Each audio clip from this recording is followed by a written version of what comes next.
Halo teman-teman, Assalamualaikum warahmatullahi wabarakatuh. Kembali lagi dengan saya Elsa Fitriana dari Universitas Islam Sultan Agung Semarang, Fakultas Ilmu Keperawatan, Prodi S1 Keperawatan dengan NIM 30902000084. Nah, di video kali ini saya akan membahas tentang penggunaan bahasa baku Indonesia. Bahasa Indonesia merupakan media komunikasi utama masyarakat Indonesia. Sedangkan bahasa baku adalah bahasa yang telah mengalami proses standarisasi. Nah, apa sih proses standarisasi itu?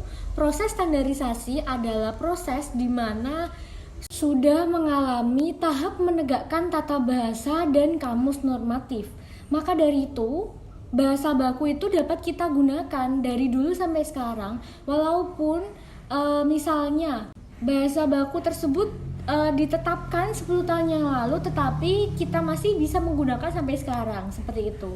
Jadi bahasa baku merupakan pedoman bagi kita agar menggunakan bahasa Indonesia secara baik dan benar. Nah, bahasa baku sendiri itu mempunyai 4 fungsi. Yang pertama adalah fungsinya untuk mempersatukan bangsa. Yang kedua adalah sebagai penanda pembeda. Yang ketiga adalah penambah wawasan, dan yang terakhir adalah sebagai kerangka acuan. Nah, di sini saya akan membahas tentang mengapa bahasa Indonesia baku bisa mempersatukan bangsa Indonesia. Karena dengan kita menggunakan bahasa Indonesia baku, kita dapat berbicara, saling berkomunikasi dengan masyarakat Indonesia yang berada di daerah-daerah lain, di mana dialek mereka itu berbeda dengan kita. Pastinya dengan kita yang berada di Jawa Tengah pasti berbeda dengan dialek-dialek yang berada di lokasi lainnya. Maka dari itu, dengan bahasa Indonesia baku, kita dapat berkomunikasi antar satu dengan yang lainnya. Nah, di situ bisa kita simpulkan bahwa bahasa Indonesia baku dapat mempersatukan bangsa Indonesia di berbagai daerah. Menurut saya, seluruh masyarakat Indonesia juga bisa mempelajari bahasa Indonesia baku karena sudah diatur dan ditetapkan dalam EBI atau Ejaan Bahasa Indonesia. Nah, maka dari itu kita harus menggunakan bahasa Indonesia baku di berbagai bidang.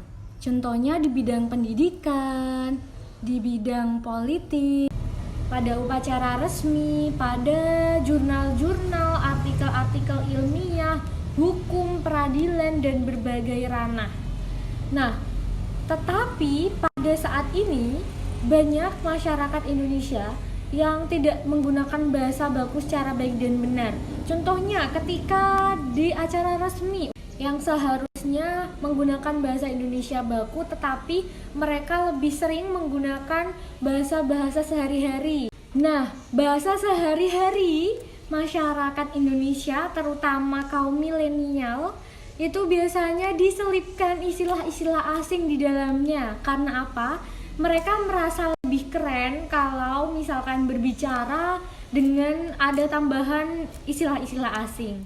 Lanjut, fakta bahwa penggunaan bahasa Indonesia baku dapat mempersatukan negara Indonesia itu ketika kita berada di daerah mana kita tidak paham dengan bahasa daerah tersebut ataupun tidak paham dengan dialek di daerah tersebut, maka yang bisa kita gunakan untuk berkomunikasi dengan mereka yang berada di daerah tersebut yaitu bahasa Indonesia baku. Penggunaan bahasa Indonesia baku juga harus diterapkan di bidang pendidikan dan di bidang administrasi kenegaraan. Karena dengan adanya bahasa baku kita dapat begitu mudah memahami tentang hal apa yang sedang dibicarakan di acara tersebut. Lalu mengapa sih bahasa Indonesia baku itu dapat begitu mudah dipahami? Karena bahasa Indonesia baku memiliki ciri cendekia, yang artinya bahasa Indonesia baku mencerminkan cara berpikir yang teratur, logis, dan sistematis. Norma atau kaidah bahasa Indonesia baku menjadi tolak ukur pemakaian bahasa secara teratur.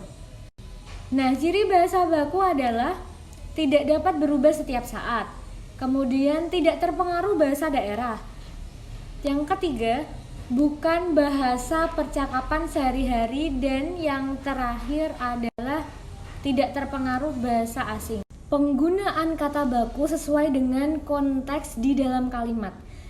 Nah, kata baku tidak mempunyai arti yang rancu, dan kata baku tidak mengandung arti pleonasme atau penambahan keterangan pada kata baku, serta tidak mengandung unsur berkorek.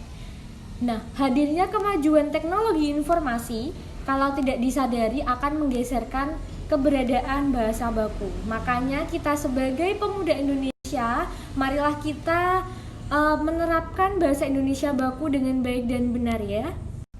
Nah, cukup sekian bahasan di video saya kali ini tentang penggunaan bahasa Indonesia baku.